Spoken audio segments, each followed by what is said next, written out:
Oxygen की लगातार कमी जो हो रही है, आप उसे किस नजर से देखते हैं, वह बताएं। देखिए, सबसे पहले तो मैं दर्शकों को यह बता देता हूं कि इस देश के अंदर कहीं भी ऑक्सीजन की कमी नहीं। ये बात साफ हो जानी चाहिए कि भारत के अंदर मेडिकल इस्तेमाल में लाने के लिए जितनी भी ऑक्सीजन है वो इस समय हाजिर है, क्योंकि देश में बनने वाली जितनी भी ऑक्सीजन है उसका सिर्फ मात्र 20% ही मेडिकल सप्लाई को दिया जाता है। 80% जो है वो इंडस्ट्रियल यानी कि कंपनियों जिनकी फैक्ट्रियां होती हैं उनको दिया जाता है। सवाल ये उठता है कि भारत सरकार इस ऑक्सीजन की सप्लाई को रेगुलेट करने में नाकाम क्यों है। कहने का तात्पर्य यह है कि इस देश में ऑक्सीजन बहुमात्रा में अवेलेबल है, लेकिन भारत सरकार और राज्य सरकारें उनके राज्यों में उत्पादन हो रही ऑक्सीजन को सही तरीके से रेगुलेट नहीं कर पा रही। इसी वजह से आप देखते हैं इतनी सारी खबर आती है कि ऑक्सीजन की कमी के चलते लोगों की मृत्यु हो रही है, हताशा में है, अस्पतालों के बाहर, घर में और यहां तक के कोविड वार्ड में बिना ऑक्सीजन के तड़प रहे हैं। सवाल ये उठता है कि अगर भारत सरकार जानती है, हम और आप जानते हैं, व्हाट्सएप से लेके हर सोशल मीडिया पे आपके पास अगर आप कहते हैं कि ऑक्सीजन की जरूरत, तो इतने सारे लोग कौन कहां से ऑक्सीजन प्राप्त कर सकता है उसकी इंफॉर्मेशन नंबर के साथ। अगर ये चीज आम जनता को पता है तो भारत सरकार को ना पता हो ये किसी हाल में पॉसिबल नहीं।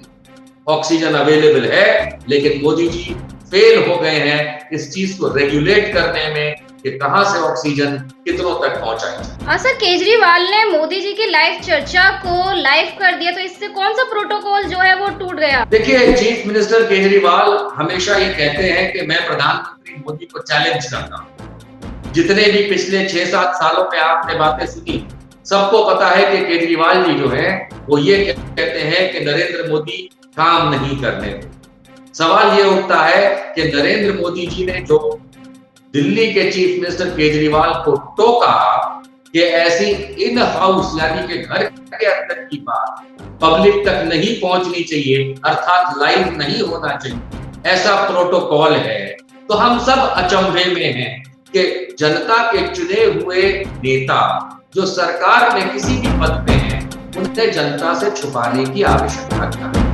मुझे तो ये प्रतीत होता है कि मोदी जी उस इन हाउस मीटिंग में कुछ छुपाना चाहते हैं और केजरीवाल जी पब्लिक से कुछ नहीं छुपाना चाहते। तो दो बातें निकल के आती हैं कि नरेंद्र मोदी देश से क्या छुपाना चाहते हैं, ये सवाल मोदी जी को किया जा रहा है और केजरीवाल जी ने फिर उस बात के लिए माफी मांग ली। ये भी गलत किया, क्योंकि सच और सत्य का पालन करने वाले हरिश्चंद्र कभी माफी नहीं मांगते और जो माफी मांगते हैं वो सिर्फ माफी वीर होते हैं। बड़ा पेचीदा मामला है, मुझे नहीं लगता कोई प्रोटोकॉल का भंग हुआ है। अगर भंग हुआ है तो सिर्फ इतनी सी बात का कि सरकारें क्या छुपाना चाहती हैं वो आपके सामने ना आ जाए।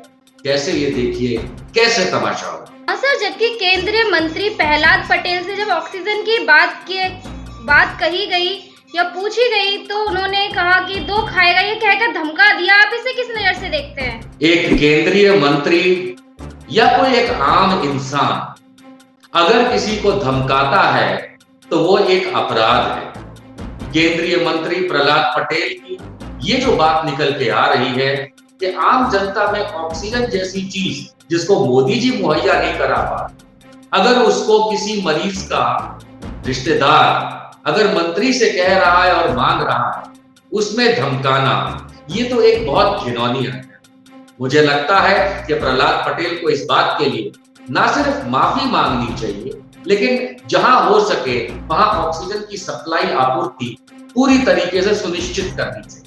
ये बहुत शर्म की बात है। हमने पहले भी कई मंत्रियों को, भारतीय जनता पार्टी के नेताओं को और यहां तक के उनके फॉलोअर्स को ऊल जलूल बातें करते देखा, लेकिन धमकाना ये बहुत शर्मसार करने की बात है। प्रहलाद पटेल जैसे लोगों को पहली बात तो मेरे ख्याल से मोदी जी को अपनी सरकारी कुर्सी से हटा देना चाहिए, मंत्री पद से हटा देना चाहिए, और नहीं तो फिर ये एक बहुत गलत उदाहरण है। अगर दो खाओगे ये कहा मंत्री जी आपने, तो पब्लिक कब तक आपकी बात मानेगी और सुनेगी और ये बेशर्मी आपकी सहेगी? मेरे ख्याल से बहुत निंदनीय है। मैं कड़ी निंदा करता हूं और मैं आशा करता हूं कि आगे से कम इस महामारी के समय, बाकी समय तो देखा है कितनी गलत, लेकिन महामारी के समय इस तरीके की गंदी प्रवृत्ति ये मंत्रीगण तो कम से कम।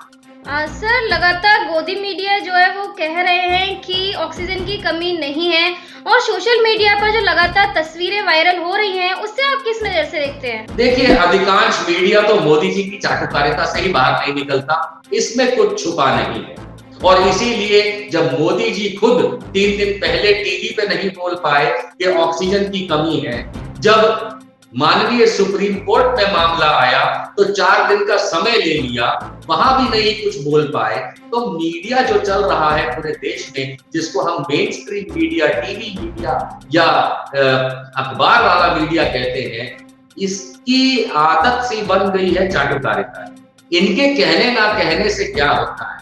क्या गोदी मीडिया के कहने से हमने महामारी पे विजय पा ली? क्या गोदी मीडिया के कहने से हमने पाकिस्तान को हरा दिया? क्या गोदी मीडिया के कहने से हमने चीन को हरा दिया? क्या गोदी मीडिया के कहने से इस देश से शिक्षा 100% हो गई? क्या गोदी मीडिया के कहने से कुछ भी आज तक हुआ सिवाय दुश्मनी लोगों के बीच में और गलत समाचार के प्रसार के? इसलिए गोदी मीडिया का ये कहना कि देश में ऑक्सीजन है, चलिए उस हद तक मैं मान लेता हूं कि मैं भी कहता हूं कि है, लेकिन लोगों तक पहुंच रही है ये बात गोदी मीडिया गलत कहता है। मैं इस बात को जानता हूं, आप सब देखते हैं दोस्तों, सोशल मीडिया पे जो लगातार वायरल हो रही है वीडियोस और जानकारी कि ऑक्सीजन की कमी है, ये अपने आप में गोदी मीडिया के मुंह पे तमाचा है। शायद वो इस बात से भी ना सीखें, क्योंकि कहते हैं कब्र में जब पांव होते हैं तो दिमाग सटिया जाता है, और यही गोदी मीडिया का हाल है। जल्द अंत कोरोना से पहले इनका होने की आशा।